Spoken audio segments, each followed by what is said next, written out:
everybody, welcome back to our DIY Halloween series, and today we're talking about embellishments. And I'm going to show you how you can make details or parts of your costume from things you may not expect, things you can find and get creative with how to make something, especially if you cannot find the particular thing you need for your costume. For example, this is a cape that I made for my son to be Dr. Strange.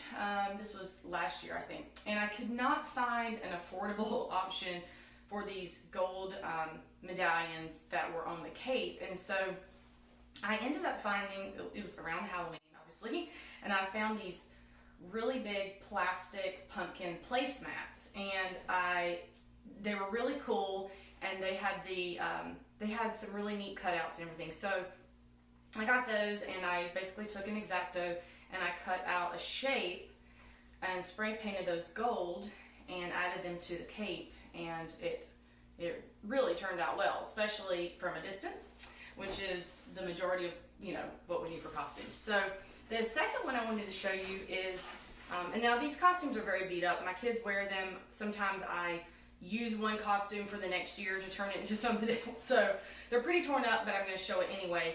This was a bat that I ended up recycling for a Pokemon character named Charizard, and I could not find the helmet or anything to really make a lightweight headpiece.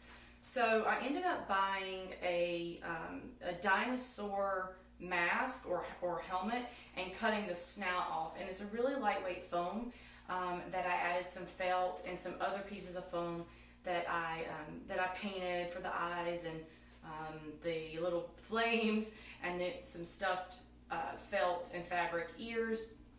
And so yeah, I mean it really worked out well. And again, this is a basic hood pattern if you saw our first video. So like I said, I use that for everything. So those are just a few ideas of what you can do if you can't find the piece you need. You can get creative and use some other found objects to create exactly what you need. Okay, thanks for watching. Hope you enjoyed our video.